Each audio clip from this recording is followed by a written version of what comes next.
riding down the Harland Highway. All right, hold tight on the Harland Highway Show. Harland Williams. We hit the theme music and off we go. Oh, listen to that guy. Is that the Bare Naked Ladies? You're not even bobbing your head. It's like your music is dead to you. I'm deep in musical thought. But most people, they do, and you're just like nothing. Do you not? I'm every endeavor for me is a game of poker. I don't want to be read. Oh, so you don't want to give anything away. I should put my sunglasses on. Oh, I left them in the next room. What? Why would you need your sunglasses? I don't want to be read. I want you to read my pupils. Oh, I see. So this is going to be a game of cat and mouse Oh, here today. yeah. Oh, am I the deadly cat game. or the mouse? You're the ultimate prey. Really? Yeah. So that means you're the cat.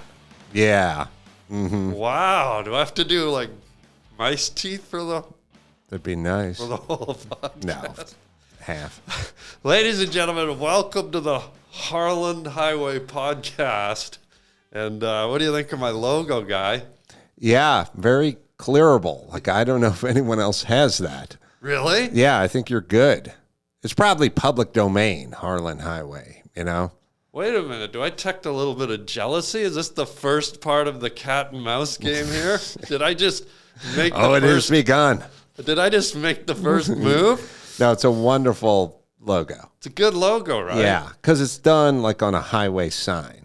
Right. Mm-hmm. And that's the theme of my podcast is, we just go down the road and jump off all the exits and see what happens. Mm-hmm. So Adam Carolla's here, everybody. So, God, man, your resume, like I want to say podcaster first and TV personality and comedian and race car driver and boxer and producer and movie producer. I mean, you what don't you do, Adam? I don't make beds. Really? I discovered that about myself. I'm just not good at it. I don't Yeah. like it. I look at it as kind of a waste of time because we're going Yeah. to undo it later on that night. Yeah. And I'm not a bed maker, so that is one of the things I don't do. But don't all the guys in the military say the first sign of a smart, good, put together human being is a guy or girl who wakes up and makes their bed first thing in the morning? What do you say to that, Full Metal Jacket? Well, those guys get $827 a month, so I don't know if they're the brightest people on the planet. I mean, I don't know how much we want to mold our lives after guys who don't make $1,000 a month. But I do agree. There are those habits, like those tells, where like I'll clean up my hotel room before I leave it. You will? I won't make the bed, but I will clean up. I'll throw away a bottle. I'll take care of this. I just straighten up.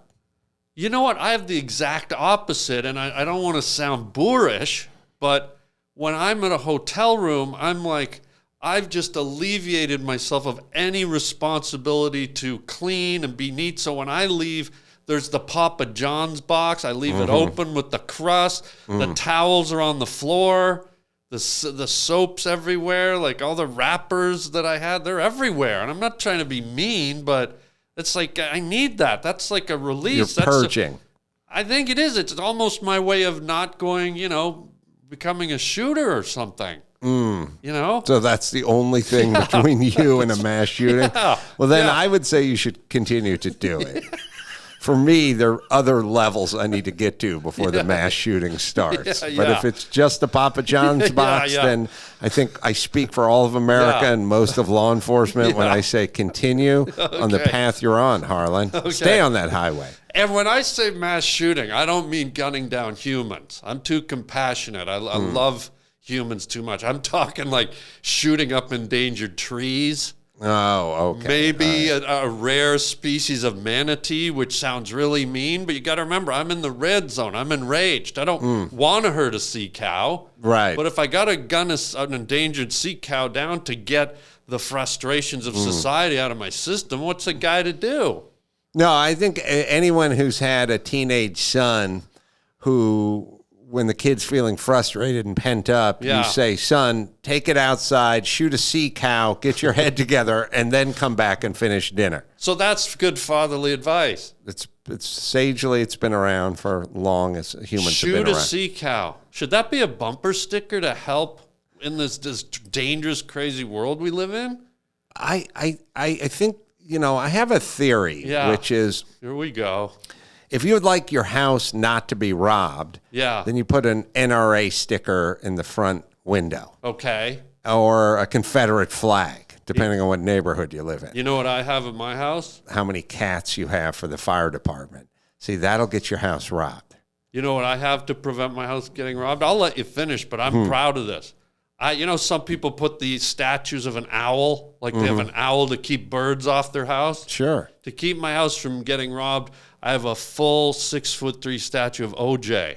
Oh, smart. In a football pose, in a tackle pose. See, I put a Korean liquor store owner on the roof with a long gun. A real one or a statue? Oh, it's just a statue, not a maniac. A foam one. Yeah. Okay. Yeah, because, during the LA riots, when the shit went down, those guys stood their ground. That slowed people's roll. Those are the only guys that really were like old time Western Americans. You come on my property, you're going to get it. Yeah.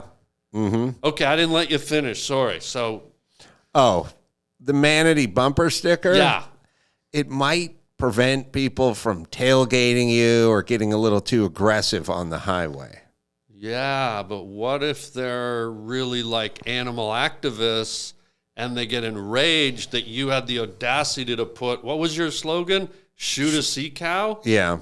Don't you think that's going to trigger like someone who works for the Rainbow Warrior Ship or Greenpeace? Certain parts of Florida, but out here in LA, people are mainly going to be confused and leave you alone. Probably because there's no sea cows on this coast. That's my point. It's too cold. Yeah. Okay. So there's some logic to your sea cow madness. Yeah, there's a method. Have you ever been the victim of a robbery, your car or your house or anything?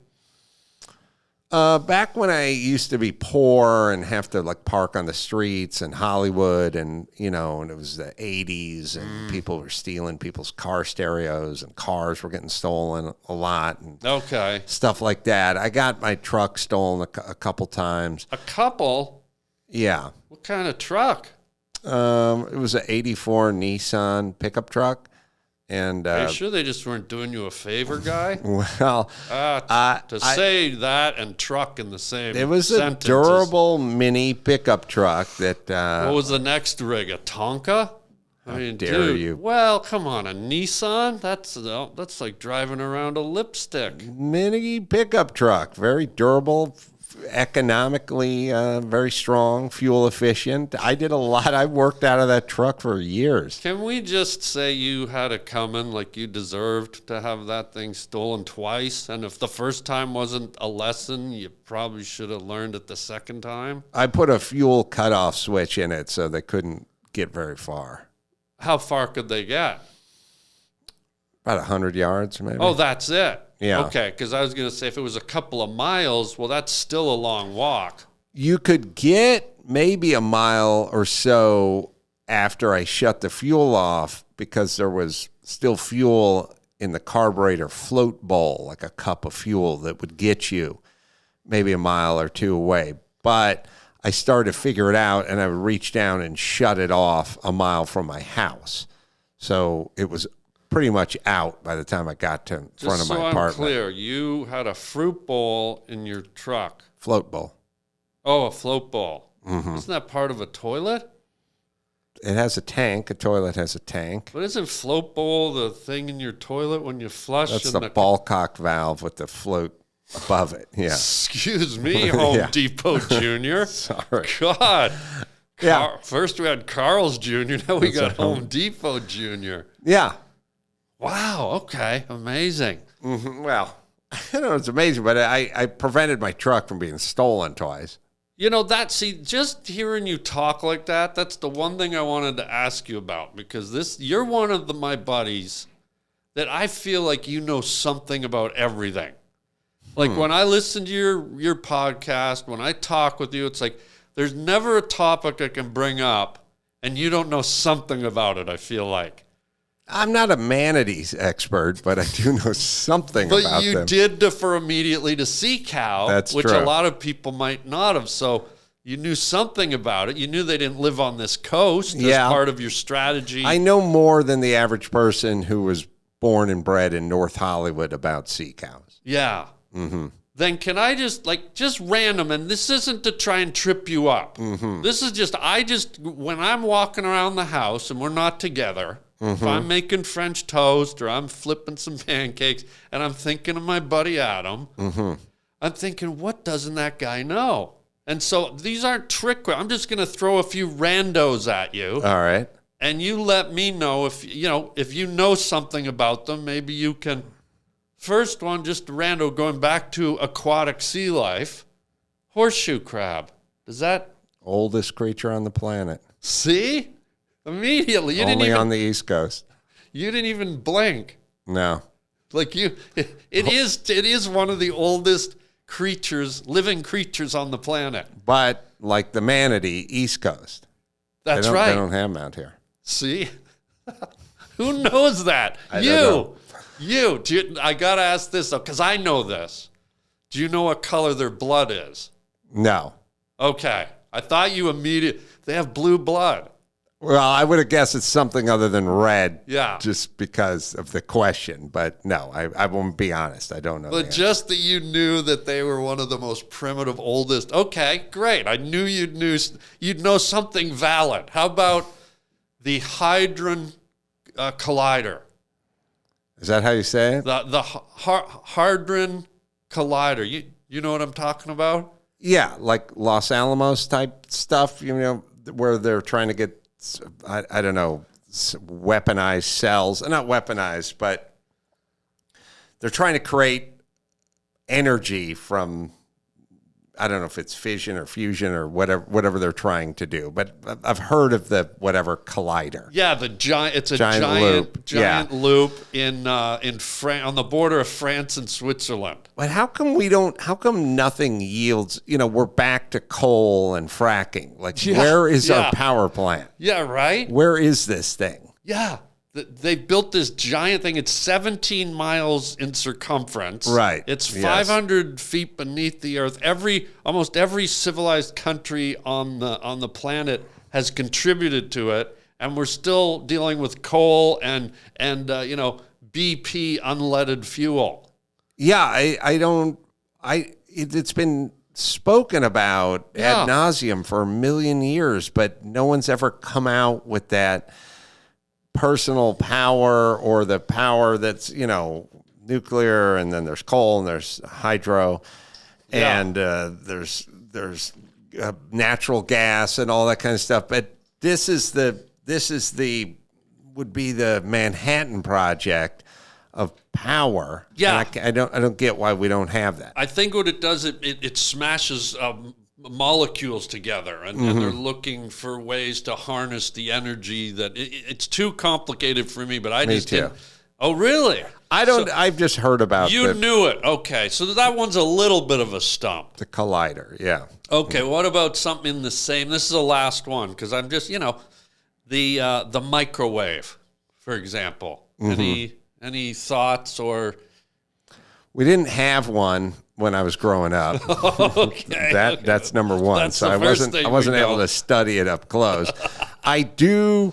My thoughts on the microwave is I like the ones that would be at the AM PM in the early 80s because they didn't have a timer. They had a picture of a burrito, picture of a hot dog, picture of a corn dog or a taco, and you just pointed it at that. Yeah. And I wish the home version had that. Yeah. I want that one that just has a cup of coffee that needs to be heated up, or a hard-boiled egg that's going to explode, or whatever it is. Or maybe you put your own pictures on there. You know what I mean?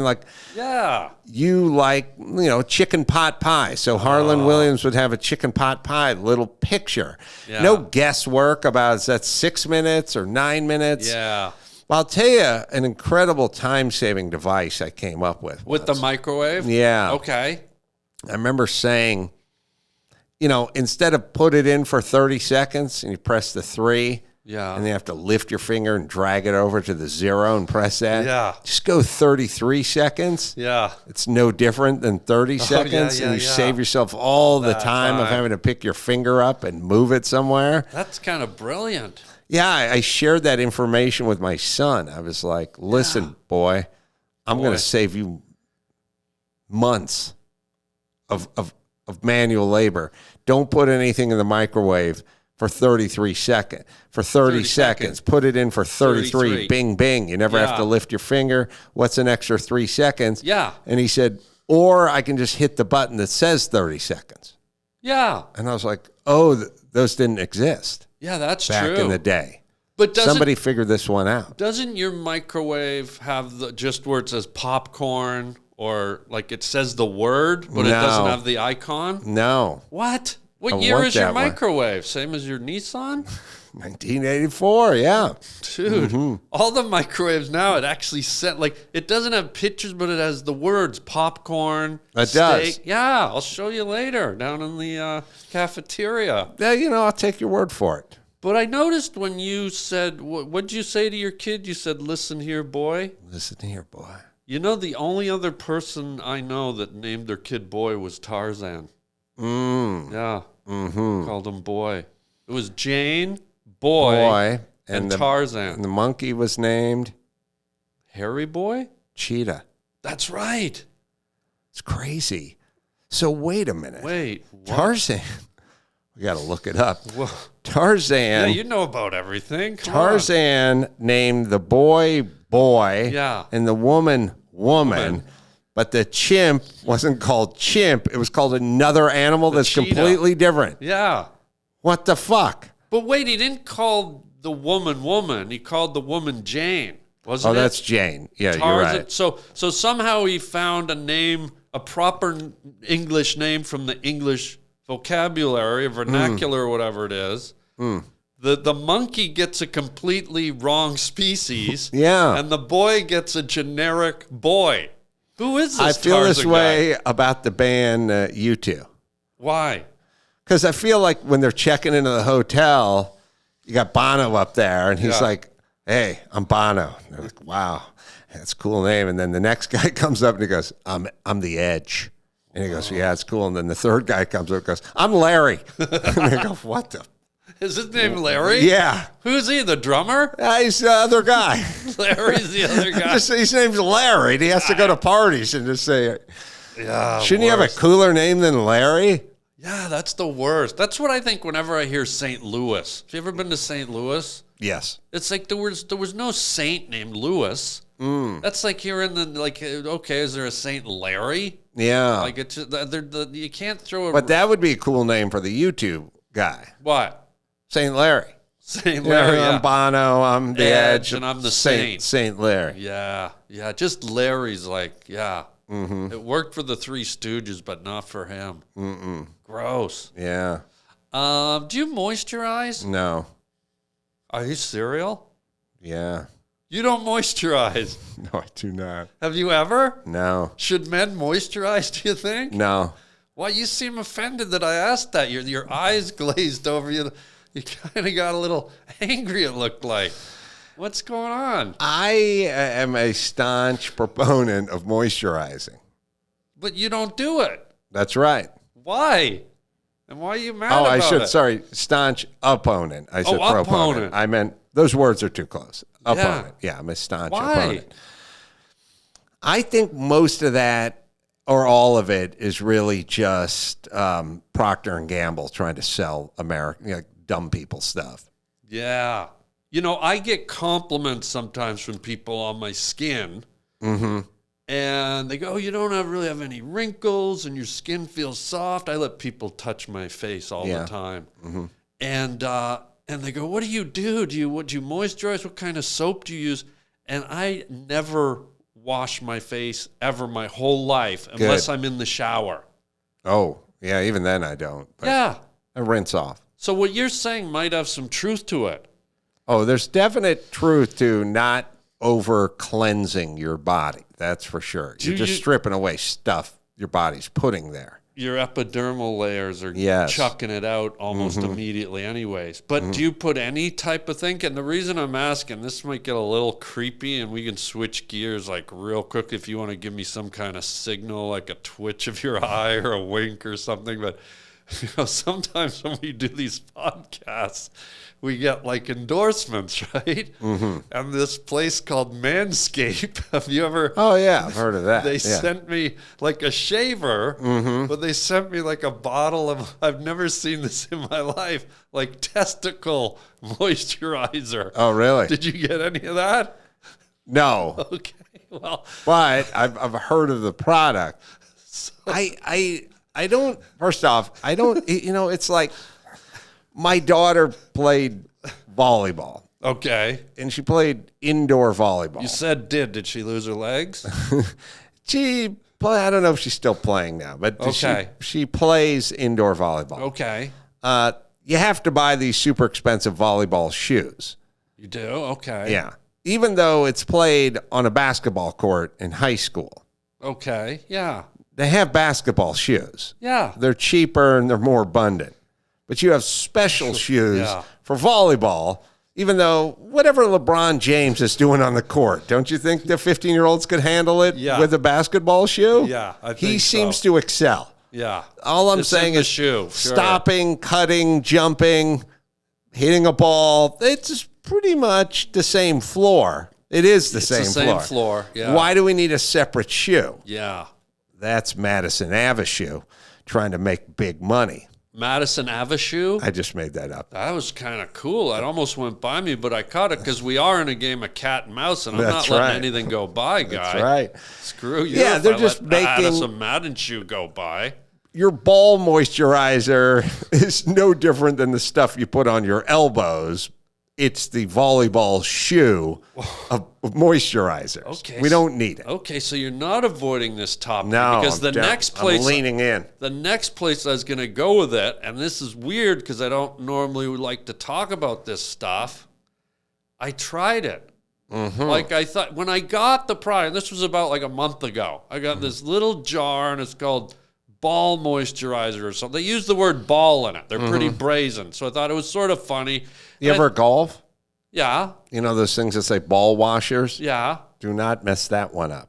Oh. You're a guy's very literal with the ball Yeah. commands, and I'm just saying. You stuff that in there Continue. and you're going to talk Yeah. like Mickey Mouse for the rest of your life. That's right. But I was like, I'll never use this. What a joke. Like, come on. I was going to throw it out. And I thought, well, they must have done some research or something. So I thought, Yeah, I was part of that experiment. You were. Oh, yeah. You were part of Operation Ball Bag. I was placebo ball nut cream, so I don't know if it actually worked or not. Wow. Yeah.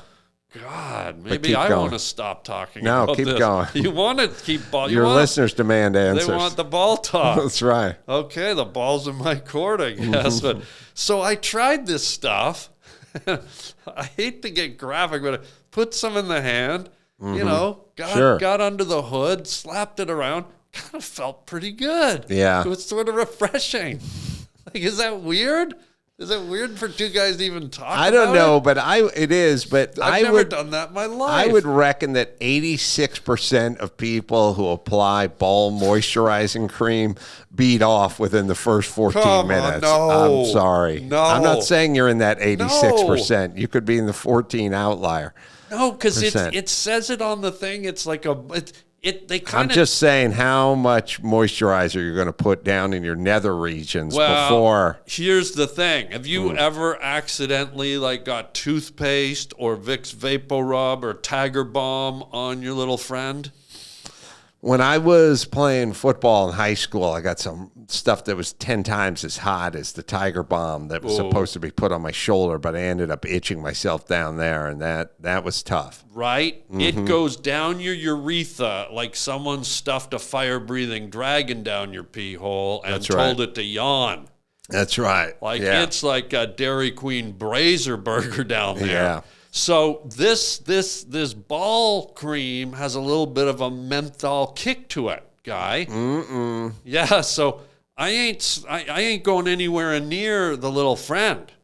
So it's just for the old Wallies the Bollies. I get it's dedicated to the sack. I'm just saying, how long can you moisturize down there before the mind starts to wander? You can't, because if you get that minty Baskin-Robbins mint chocolate chip, that down in your urethra, you are going to be like running. I'm not saying you use it. I'm saying it reminds you.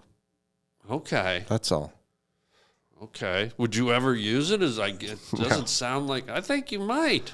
The day is young. Yeah. In fact, now that I looked in your eyes, you need a good ball cream, guy. Come on. You're like one of those holistic healers, right? Ballistic. Yeah, ballistic healers. Where you can tell just by looking at someone's pupils by whether their nuts are moisturized enough, right? I can see a lot, because as soon as you said cat and mouse game, it's on. It's on. I'm watching every little flicker and twinkle in your Dolly Parton eyes, my friend. Thank you. Now, speaking of complexion and moisturizing, you were a boxer, so how is it that your face is not, you don't look like you have any remnants of a broken nose. I don't see any scar, but you were a boxer, right? Mm-hmm. So? Good head movement, weak opponents. Really? And the list goes on. But would it be fair to say that most guys, and everyone watching, what percentage of men, not boys, but men over 30, would you estimate have been hit in the face or taken a punch in the face in their lifetime in America?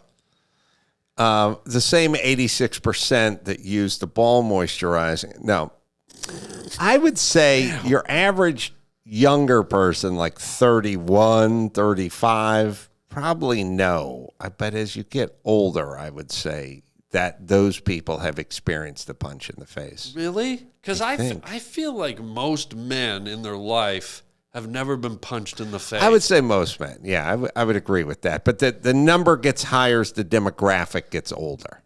Because at some point, your teacher would punch you in the face, like if you were 63. Wait, what? Where did you go? Quaker boarding school? Actually, did go to a Quaker school. I went to Pennsylvania. I went to a Quaker boarding school. That's You why I did? said that. Well, really? people. Are you serial? Look, my kids will never know what it's like to be hit by a school teacher. Right. But people over 50 know what it's like to be hit by a school teacher. Wait, did you really went to a Quaker school? Yeah. Me too. Just for 1 year. I went for like 3 years, and they hit us around, man. Yeah. They're tough. So you really got hit around by your teachers? No, because I went in I was like in kindergarten or first grade or something like that. I was young. Had I hung in, I'm sure I would have taken a beating. Because I'm not kidding. My Quaker school, the teachers were brutal. They would smack guys. That one of my teachers would walk up to guys, grab this meat right under your arm. It's so tender. It's we had this one teacher, he would walk up and just grab guys and twist it. And they would scream. Yeah. There was one teacher that would sneak into the class, and he'd come in, the students were facing the chalkboard. He'd come in and he'd just like go bang off the back of their heads. Yeah. It was crazy, man. Yeah. And I just thought, this is the way it is, you know? And then I got out of boarding school and went to like a Catholic school, and I was like, you hit a kid and you're going to jail. But at my boarding school, it was like common, man. Really? Yeah, I'm not even Why kidding. a boarding school? Why did I go to a boarding Yeah. school? Look at me.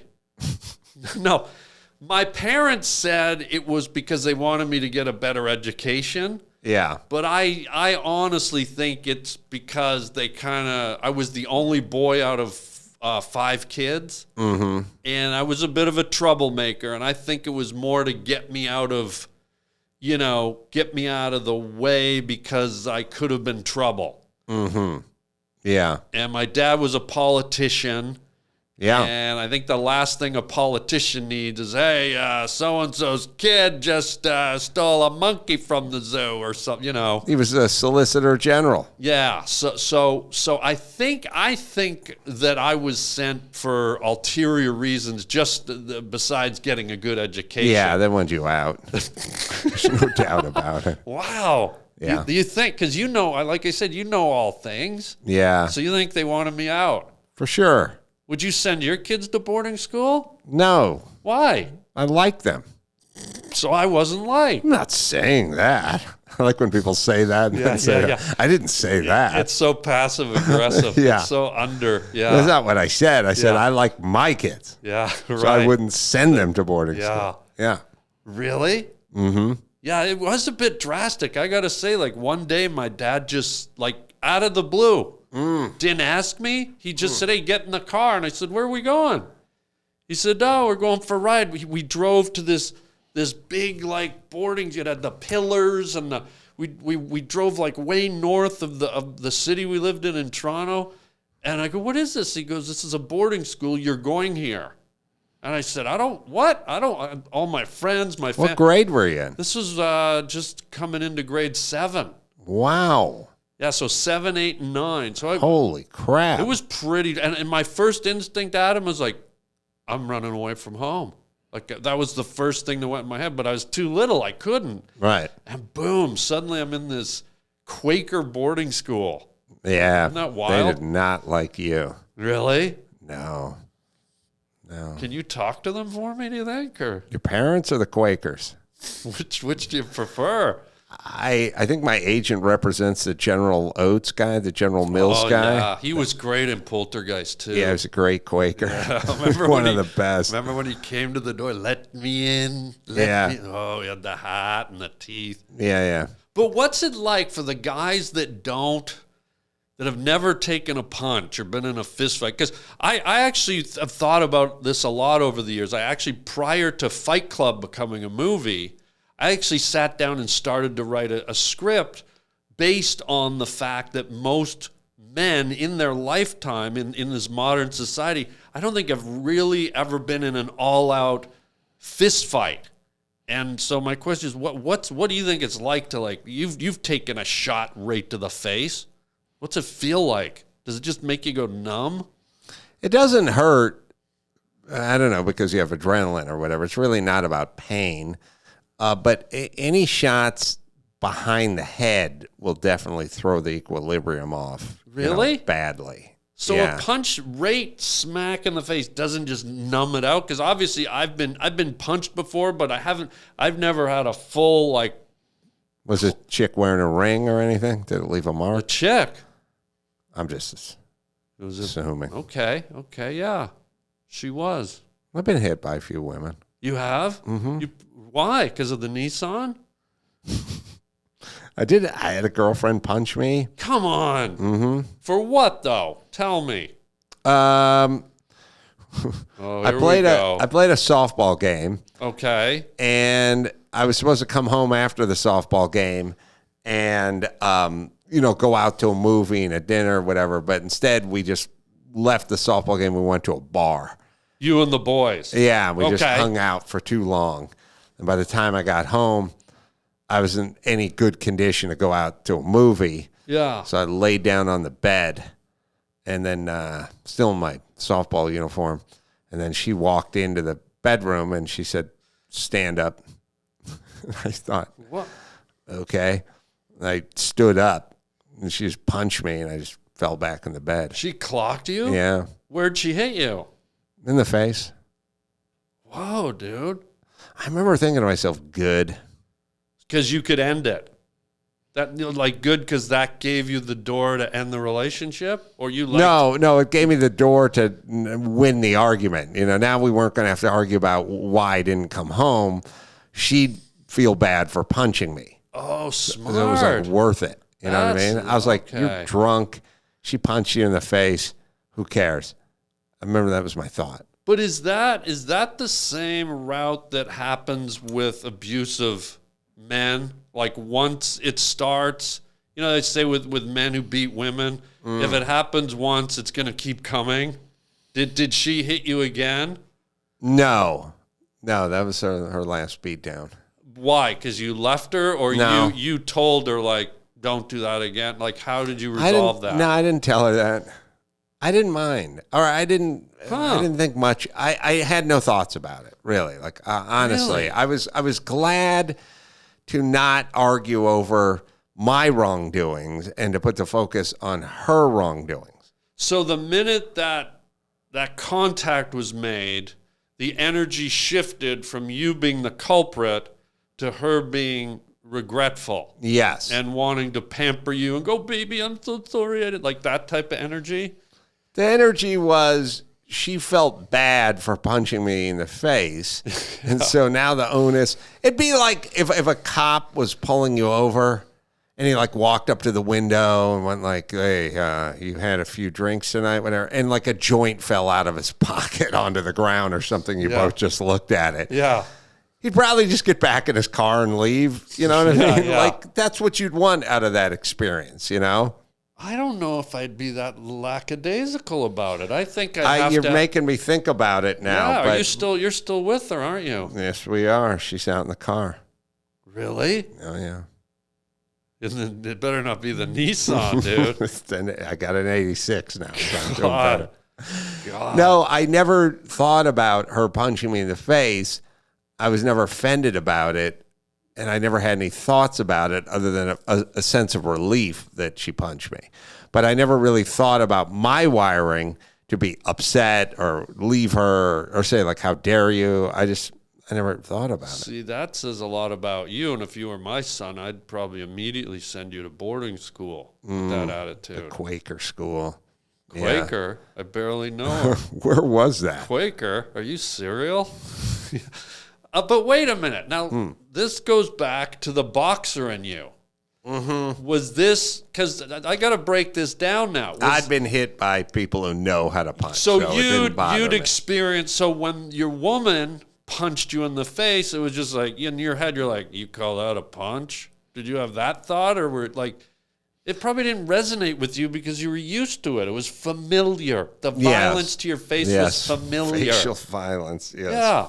Yeah, I was buzzed. It didn't hurt that Wait much. a minute. Now there's a new element in this violent story. Mm-hmm. Now the violent story involves illegal substances. What are we talking here, guy? Dark heroin, We're talking cocaine? going out after softball and drinking beers. Well, that's it? So That's- you were buzzed on what kind of beers, though? I'll say Molson just because you're Well, Canadian. Canadian beer. Okay, so when you're buzzed, you can kind of take the hit a little easier. Mm-hmm. Okay. Mm-hmm. How old were you when this happened? 56, 53. You were 56 No, years I old. was 26, 27 Okay. maybe. 26, something like that. Still friends with the girl? No, she moved. She was from England, and then she moved back to Oh, England. she gave you a right pop a slap, did she? Yes, she did. Oh, you had it coming, mate. Mm-hmm. I did. If you were a dog, which she probably thought you were, what would be if you could have one trait of a dog, like one thing that a dog does, and you could be human, what would it be that you would consider an asset or a gain to you as a human being? I think an unbridled enthusiasm for something that was mundane and repeated on a daily basis. Oh, that's interesting. That's really interesting. Because dogs they do that. They actually sort of thrive on that, don't they?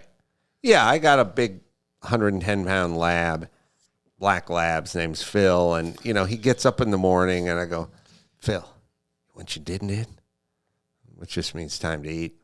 And his tail starts wagging real hard. Yeah. And he trots, to the bowl. He's excited about a bowl of kibble that he eats twice a day, every day. Yeah. For the last 5 years. But he's equally as excited about the opportunity to get some of that tasteless kibble in his mouth. Yeah. Once again, even though it's just a weekday, it's just another 2 scoops of kibble, and his excitement about it is just unbridled. So that leads me to ask, is there something in your life that you're not as excited about that you wish you were more excited about? That is Doing repetitive? Doing this podcast, for instance, would Yeah. be one of the Right. things where I was like, God, oh Yeah. man, it's the other direction from my house. Oh, boy. Yeah. But That's a yeah, toughie. you get to get up. Yeah, I get to get up and do what I want to do all day, every day. But you do so much of it that it kind of feels like a chore at some point, or at least the bloom is off the rose, you know? Yeah. But if you really just thought about it, you know, it's pretty exciting to lead the life that I lead, or if not exciting, at least super fortunate. I mean, considering what I used to do for a living, you know, as a carpenter, driving around my 84 Nissan pickup truck. Lumber. The idea that I just get to sit and talk and get paid. Yeah. It's a pretty, I mean, it would have been a pinch me, and not by your horrible teacher, pinch me, I must be dreaming situation if I was sitting on a construction site in, you know, 1992, and you said, this is what you get to do. I would have been like, that's insane. Yeah. What is that job? Yeah. And now it's like, yeah, you get up, you go in, and I don't dread it or anything, but I wish I was a little more like Phil, my dog, you know, tail wagging, trotting, pumped up. What is it you can do to like pump it up more? Is there anything, or is it kind of in its flow? Or is there anything you can do to? I think you have to have like a near-death experience every 11 days. Really? Yeah. Yeah. Have you ever wanted to die? Like, not suicide, but have you ever had a moment where you're just like, fuck, I wish I was just dead? And I know it's a morbid question, but you made me think of it. It's really weird. Yeah, I have had those fleeting thoughts when too many people are coming at me and life's a little overwhelming, and you got 1,000 emails or people who need answers, and you just think, man, I could just not be here. Yeah. Yeah. So it'll be a lateral move for us. Yeah.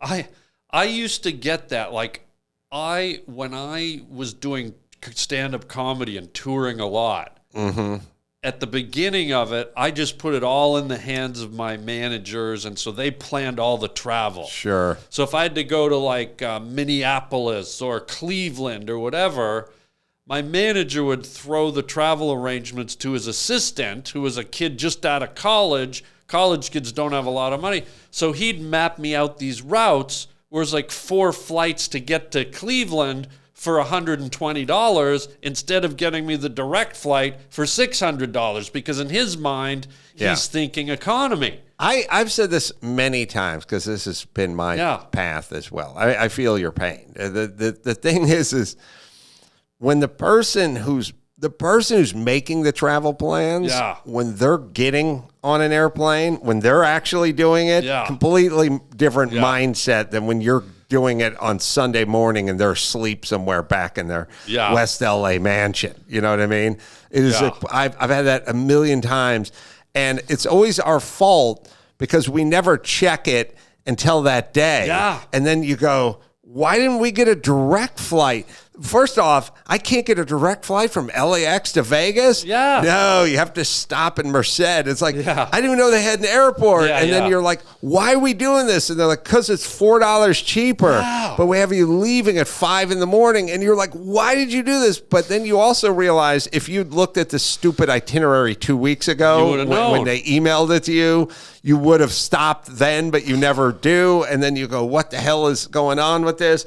And then you realize it's a real basic thing. It's like they're not traveling. You're traveling. Right. They're trying to save. First off, they don't care. Yeah. They just want to save money. Yeah. Number one. Number two, you waiting in the lobby at 5 a.m. is neither here nor there to them because they're not going to be there. Yeah. So there's just a ton of that. Yeah. Yes. And that's the dilemma I had, because I didn't even know that there were different routes. When I got started, I was naive. I thought if someone booked me from LA to Cleveland and it took 4 routes, I just went, oh, I guess that's all they offer. Right. And I'm telling you, Adam, between getting up early, like at 4 a.m, getting on that flight, going to the next flight, the next flight, the next flight, spending all day to go what a direct flight would do in 6 hours, you're now doing in 12 or whatever. Right. There were times between that and getting in a taxi or parking, going to the busy airport, there were times when I'd sit on that plane. I don't get depressed easy. I don't get bummed out. But there were times when I'd sit on that plane and I swear to God, I'd just be like, please crash. Please It's a crash. little selfish because other people are celebrating honeymoons and anniversaries and stuff. I know. Girls Isn't that... soccer team behind you. And you're like, please crash. And they're like, but we're going to the championship in Cleveland. Direct. Now that I think of it. Well, that's my manager's assistant's But then you fault, would get not on. mine. Then you would get on stage. Yeah. And then the audience would go, God, I wish the plane crashed. But you were free at that moment. And had the plane crashed, you wouldn't have had to be at this stupid podcast. But isn't that weird? Like I've never had thoughts like that, but I would literally, it would get me so anxious and bummed out. And I'm thinking, gee, look at all the crap going on in the world. And a tough flight to Cleveland is my biggest problem. But sometimes it's the dumbest little things. And I would just be like, so, like, get such a dark cloud. I just, please just cry. Like, it's horrible. I'm glad I wasn't a seatmate. I'm sure you're in the middle seat. No. In coach. Oh, yeah. The guy would put me in the worst seat on top of it. Yeah. Put you in the middle seat in coach, and then you're just sitting there going, please, dear God, can this plane crash? God. And then I'd be like, how about you just like OD on Valium once you get out the plane? Yeah, I would be like, why do I have to be part of this? Well, I wasn't thinking for everyone else to perish, but I guess now that you say that by association, my death wish would have involved 250 other completely innocent people. Unless there was a miraculous commercial airplane crash when it's like the news hit and there's a horrible crash on Southwest Airlines. Only one comedian was killed. The crew, passengers, all walked away. Yeah. Except for Harland Williams. The plane crashed and only one seat bounced out of the fuselage. That was went Harland's. down a cliff, and it was That's me. right. And the look on his face when they found him was, he looked like he wanted Sweet it. relief. Yeah, sweet relief. I don't like when they do that thing where you're at the funeral and they're like, he's gone to a better place. Yeah. I'm like, oh, but we're still living here. Yeah. You know what I mean? Like, and my feeling is I don't even need to go. I just need to go to a place that's not as bad. It doesn't really have to be Bakersfield? great. You know what I mean? Yeah. Bakersfield's nice. What about Fresno? Yeah, I could do You Fresno. notice we both said Fresno. Yeah, because I probably played Bakersfield and then Fresno. Yeah. Yeah. Have you ever been in, and I stop me if this is too personal. I don't know if your folks are still with us or not. Mm-hmm. But my mom passed about 6 years ago. Mm-hmm. And I, for the life of me, still don't really understand the open casket concept, because the last time I saw my mom, I flew up to Canada and we knew she was going. She had lung cancer and she was in the hospice and all that stuff. Mm-hmm. And so I went up for my final visit with her, and I said my goodbyes, and she was obviously still alive and still had some life in her eyes, and we had some conversations. But then you go to these funeral parlors, and there's this open casket, and I don't know if this sounds too cold or not, but I refused to look at her body in the funeral home because I didn't want to remember someone laying there.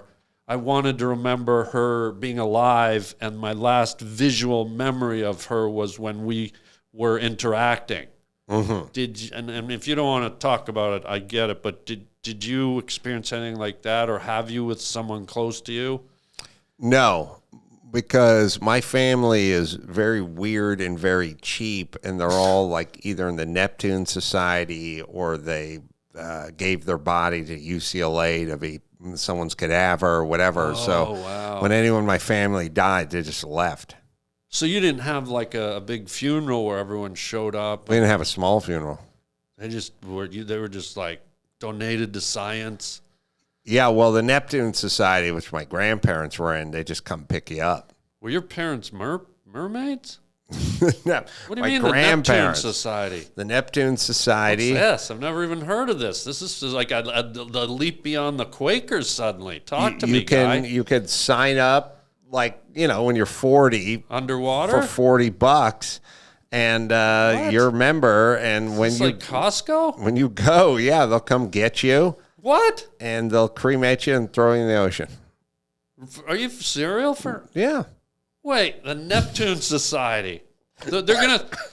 So I could potentially one day shoot a sea cow, and it might have ingested your ashes. It's unlikely. Wait, I think but I it's, just it's stumped ma- you. It's mathematically In this cat possible. and mouse game, that was officially a stump right there, bro. I had to think about the odds. I think I'm in the lead, I think I responded honestly by Yeah, saying but- it would be an unlikely scenario. but I'm going to play back. There was a really long stump you pause. There's a great clip where some senator was talking about the island of Guam or something, and he's talking to some 4-star admiral or Yeah. something, and he's like, but if you put too many troops on the island, is there a chance it could capsize? And he paused, and he was like, we don't think that's likely. He wanted to yell, you're the dumbest person in the world, but he's like, he paused and he goes, we don't anticipate that scenario, that the island would capsize. But it was a real question for a sitting senator from 1992 or something. But that was kind of my answer to the manatee eating my ashes and then you killing it. Sure. We don't anticipate that. I think I'm going to take it as a point, if you don't mind. All right. I mean, if you can get one in before the end of this podcast, I'm but I'm in the lead because of that. Okay. I just want to say for the record, I'm officially in the lead in this cat and mouse game. Yeah. I'm up one, guy. Oh, wait, You better get to work. Yeah, well, as long as you're keeping score and umpiring, you may have an advantage. I mean, you don't even need an umpire. That was obvious, that giant pause. You're right. I mean, you caught me off guard. That was like was Dolly flummoxed. Parton's cleavage right there. Yeah. Now go back, because I've never heard of this Neptune Society. So that you join for $60. When you die, they show up in a van? Take your body. A station wagon in my grandfather's case. Yeah. A station wagon. Take your body where?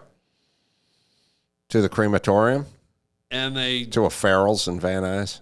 the pharaohs. Get ice cream.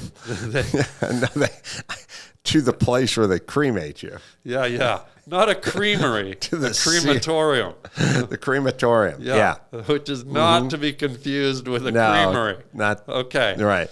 Like, I don't want a mint chocolate chip urn No, on my no, shelf. chunky monkey. Yeah, we don't want that. No. So they take your remains out to the ocean. Can you request a body of water? Can it be Lake Michigan? Can it be the Caspian Sea? Can it be the Dead Sea? Which would be very appropriate. Could be the Sea of Galilee, but Wow. you got to pay more. I've been there, by the way. Have you? Yep. Sweet. Isn't that wild? I was at the Sea of Galilee, which reportedly Jesus walked across. Oh, yeah? Isn't that the body of water? Didn't he I walk did walk across? on water, but I don't remember which body it was. You're the one who went to a Quaker school. You probably have a handle on this. But you did too. I was 6, though. 5. You know, I just realized we're just a couple of Quakers hanging That's around. right. That's right. How fun. They would take you to the nearest ocean and dump you. So you don't in. have a say. And let's say you're from the South now and y'all want to get dumped in the Mississippi River and flow down there where the catfish go, son. You want that, and then they go dump you in the Atlantic Ocean up by Boston? I mean, that's not right. What accent was that? I don't know, but I'm guessing you could make a request. Well, shouldn't you? You're paying for it. It's a service. Well, If I was to say they don't flush you down the toilet, go, well, you did make it to the water. yeah, mean- they might. Where was he buried? Oh, the Staples Center men's room, stall 4. Right? First Very they passed him specific. through the glory hole, and Oh, well, that's Grandpa and Nana we're talking about. that's what you're dealing with. They, I guess you take them at their word that they're going to go to the ocean and dump. They're going down the toilet. They're assuming. going down an industrial Home Depot sink. They're going down a drain in the floor of like a Jiffy Lube. They're not. It's not an elegant end. There's no one in a white robe sprinkling them into the frothing surf at sunset down by the Palisades. Yes. There's some janitor in blue overalls shaking it like cinnamon into a fucking toilet at Jiffy Lube. Yeah. Happy trails there, Gramps. I like the idea that 3.5 minutes ago you've never heard about the Neptune Society. Now you're explaining in great deal the inner workings of the Neptune Society and their policies as well. I'm not buying into it. When you mentioned, I thought this might be for me. But when you said that you don't know where you end up, a body of water is water. I said you end up sprinkled over the open sea. Yeah, but you said you don't have control over what sea. Well, one doesn't, no. But presumably the next of kin would have some. You know what I've always wondered, too, about death and these zombie shows like The Walking Dead? Speaking of Larry, circling back to Larry, which could officially be a second point because of the master, reference, maneuvering. Callback. I always wondered in these zombie shows and in The Walking Dead 15 seasons, everyone's so afraid of the Walking Dead people. How come they didn't write in just one necrophiliac who's up in a window and this guy's standing there naked and he sees 700 corpses walking down his street and he's just like, oh yeah, Daddy's going to party tonight.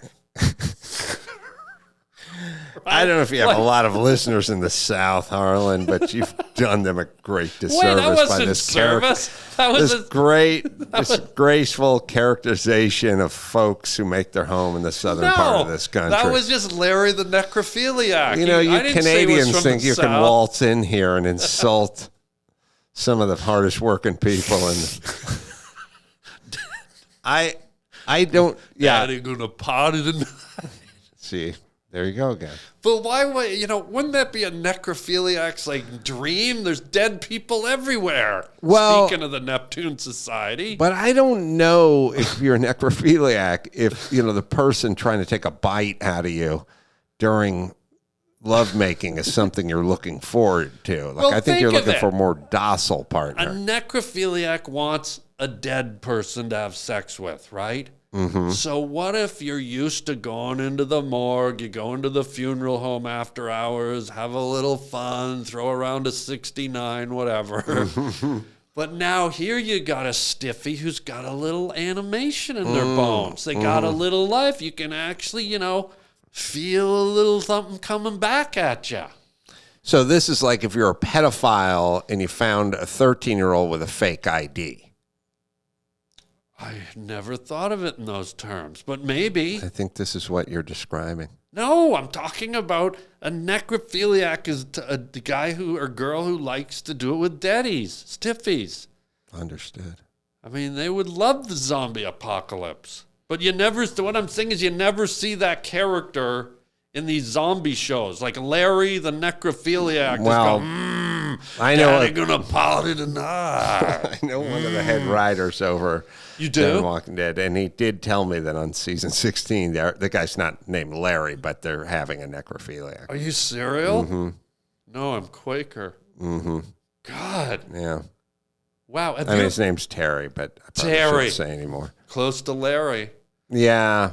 Maybe you get another point for that one. Isn't it weird, though, if you don't do the Neptune thing, though, Adam, that the last person that kind of physically interacts with your body is just someone you don't know, a mortician, who has access to your whole human flesh. And then not only has access to it, I think at some point they're siphoning out organs and the meat that corrodes quickly and then injecting you with embalming fluid. Most people probably don't think about that final ending as they're kind of being sort of put on display. Is it? Yeah, I think that's why you have to just be cremated. Yeah. Does that freak you out? The part where you're embalmed and stuff? Yeah. Yes. That seems very archaic Isn't to it me. weird? Yeah, the fact that we still even do that. What are you going to do when you go? I'd like to earn some money for my family Oh, okay. because, they're not going to have the breadwinner around anymore. So, and I'd like to kind of figure out a way to get paid For dying. after, like one last gig after death. Oh, I think I know where this is going. Stunt work. Oh, okay. I thought you were going to say Body Works. No, Because stunt. that's what I'm doing. I'm doing stunt. Well, I'm doing Body Works because I'm a showman. Mm-hmm. And Body Works is that thing they take around in the museums and they pose the cadavers. Yeah. And so I'm going to be posed on an Italian bocce ball team. Just stripped down, just my And anatomy. they'll pay you for that. Yeah, and I'm going to have a bocce ball, and I'm going to be playing a bocce. Yeah. Carolla's an Italian name, Harland. Oh, yeah. So You want to be on my back it off bocce a ball little team? bit. No, I'm inviting you to be on my bocce ball team. You can make some money being on. You're I got to check performer. how much, but I'm pretty much set with the stunt work. I think you'll make a lot more traveling to prominent museums around the country as a stiffy playing bocce ball than I doing don't know if stunt those work. guys get to keep hammering checks, but I'll look into it. Have you ever seen the posters for those things? Ever seen a dummy fall off the roof of a building and how fake it looks? Yeah. Well, not this time. Oh, really? So you want them to throw your cadaver off the building? Well, you get two choices. At least you they don't get need the to weird, spend money on an airbag. You get the weird limp dummy that falls off. Yeah, it looks horrible. Or you get the actual stunt man, but he falls behind the barrier onto an air thing. Yeah, you don't see him you hit. never see him hit. This is human flesh hitting sidewalk, Oh, wow. filmed all the way down. What's that movie, that horror movie that came out a few years ago called Summerfest or something? Did you ever see it? The kids, they went to this Danish flower festival, I heard about that. and these two leaders of it jump off a cliff, and you just see it, and they land right, and it looks so real. I almost wonder if it was real. Yeah, they got different laws over there in Europe. Yeah, you're allowed to kill yourself for a movie, but have you ever seen the posters for the Body Works things? Where they put the banners all and they go Body Works. Yeah. And then they have they have these stripped Yeah. anatomical, and I saw it's all red and lime. Yeah. I thought it was a sushi restaurant. And I showed up at the place and tried to reserve a table for two on a date, and it was unbelievable. I thought it was like sushi. We may deduct another point for that. Did I just go back to zero? You may be. So we're even again. Well, like in Jeopardy, you know what I mean? You screw the pooch on the daily double. Yeah. But you got to admit that they do, when that anatomical body with no epidermis cover, it does look like sushi a bit. Do I get a little something? I agree, but there may be a deduction there. I don't know. I'm gonna consult somebody about that. I never thought about that job, but you're right. That could be a moneymaker, because you do the stunt thing. You go Why off are you doing once. bocce ball? Why not stand up? That's a good idea. Up there, Just a guy holding the holding mic. the mic. You know what I mean? know? Yeah, I went to it, you did. and I love horror movies. Mm-hmm. And I go to this thing in some city. I was bored, so I go to Body Works. And they've got these cadavers. These are real people. Right. For whatever reason, there was a guy riding a horse, like a full-blown cadaver of a horse with all its flesh peeled, its skin peeled off. A soccer player. And then the worst one, and I actually left. I got queasy. They had one of a woman, and she was cut in half. Okay, they cut her right down the middle, showed the cross-section. But not only was she cut in half, she was pregnant and had a fetus in her stomach, and the fetus was cut in half. Hold on. I'm going to grab some nachos. I'll be back in a second. Dude, I was like, what What the hell? I was well, like, that's on you. no, it's on that. It's like I came here to see. What are you going in there for? I was curious. I thought it was a sushi thing. There's no batting cage or go-kart track or something nearby. You had to go in and see all the cadavers. It was that had been put through a bandsaw. I felt sick. You know, sometimes people go to Disneyland every day. You get those weirdos. Yes. I wonder if Jeffrey Dahmer went to Body Works every day and just salivated. I feel like he was around before they were around. Yeah. But he could have been one of the early investors if they were looking. Definitely. They're looking for cash because he's probably telling them, no, you're not doing it right. I've seen the ads. Yeah, don't it's go. like when I see an ad for a mega church or Scientology or something. I don't go, oh, the siren song. Like I'm allured now. I just look at it and I go, not for me. I know. I mean, it's like when people a few years ago, remember they were talking about puppetry of the penis? Yeah. I didn't go in. No. I got it. Yeah. I saw it by accident because they had it at the Montreal Comedy Festival. So I, when you're there, you see all the acts. So I saw them, and I never wanted to go either. But when I saw, you thought you're going to go in and get some brats. Some guy waving his ball sack around. By the way, which could have used some moisturizer, I'm sure. Oh, callback. Ching. The table is even. Set you up like a bowling pin, Harland. A bocce pin. Sorry. You saw Puppetry of the Penis? Yeah. It was actually sort of funny and amusing. It got tired after about 3 minutes. You get it. But the first 3 minutes, you're like, this has never been done before. I've never seen it. Okay, credit to them. How do they present it? They come out and they're nude and they've got coverings and it's these Australian guys, and then they just start doing different things you can do with their. You can see their faces and everything. Oh yeah, and they're hamming, and it's kind of like a mixture of origami, animal balloons. Oh, I saw these guys in Vegas. I think they call themselves Blue Balls. Yeah. No, that's Blue Man Group. Oh, okay. Blue Balls Group. I was just shooting for a point. That's all. No, you definitely didn't get one. But you might get a point when we close the show, Adam. We do a thing called Words from a Wooden Shoe. And the way this works is you reach into this authentic Dutch clog. There's random words in here. And if it inspires a memory or a story, this is how we end the show out. So pick a word out. And what's it say? So saliva. Saliva. Inspire any memories or stories? I was always been a mouth breather. Oh, me too. Yeah, I have a deviated septum. I think I have a deviated septum too. Probably the boxing. And I always had my mouth hanging open even when I was a little kid. Okay. And there used to be a lot of abuse for breathing through your mouth. Like, hey, you're going to get a fly in there. Come on, get that mouth shut. Yeah. I don't know why other people's dads invested in me closing my mouth when I was breathing. But I was uncomfortable to breathe through my nose. Yeah. So I just hung my mouth open. Yeah. And then people thought I was dumb because when you breathe from your mouth, somehow that's an indicator of a lower IQ. Yeah. And then I tended to drool a lot because when I was really little, I couldn't control it. Yeah. Even now, when I sleep as a mouth breather, I will occasionally puddle up the pillow. Really? So you do that thing where you fall asleep on your side and you're breathing through your mouth. Next thing you know, you realize, oh, Jesus, my face is stuck to the pillow because I've been drooling out the side of my mouth. But, saliva reminds me of being yelled at to shut my mouth. Not because I was talking, just because I was breathing. Yeah. And for some reason, at least here in the States, the most entertaining take they could take on the mouth, they could give to the mouth breathers, you're going to get fly in there. Yeah. Which I don't think ever really happened. Yeah.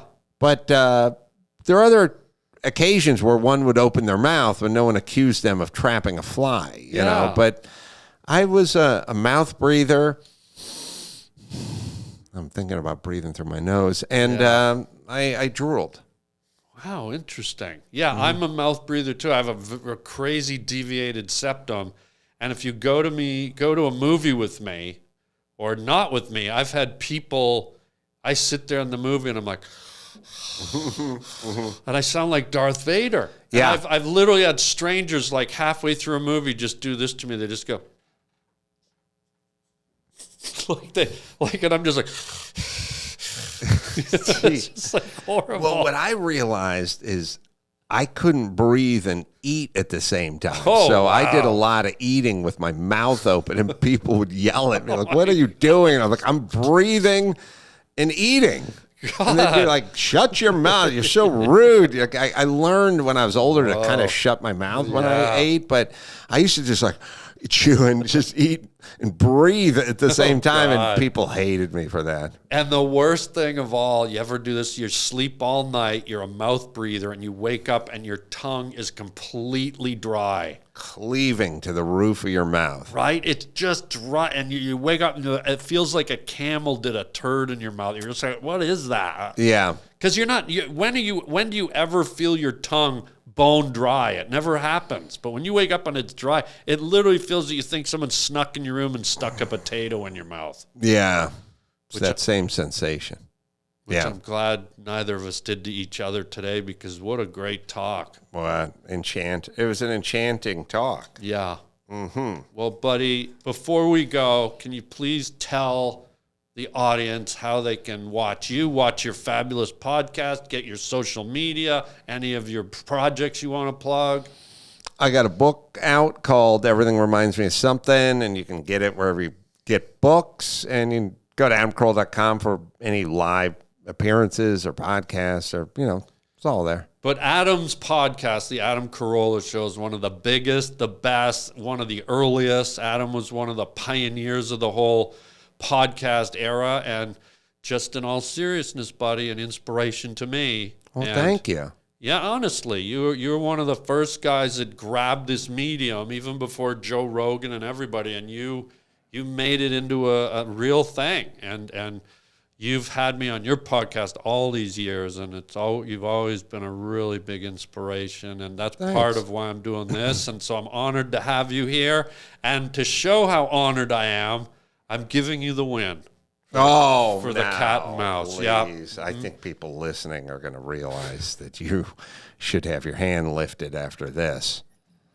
So. Meow. Buddy, that's it for today. Ladies and gentlemen, Adam Carolla, check out his podcast. It's fantastic. Get his book. Go see him do stand-up. Go to his website. Adam, great to have you here, buddy. Thanks, Harland. You're very welcome. Thank you. And that's it for today, everybody. And until next time, chicken chow mein, baby. Thanks, man. I'm really thinking about getting flushed when I die, thanks to you. Whiz. Oh, I see. Piss on my ashes, huh, guy? Wow, it's right behind you in there. Gee. Unreal.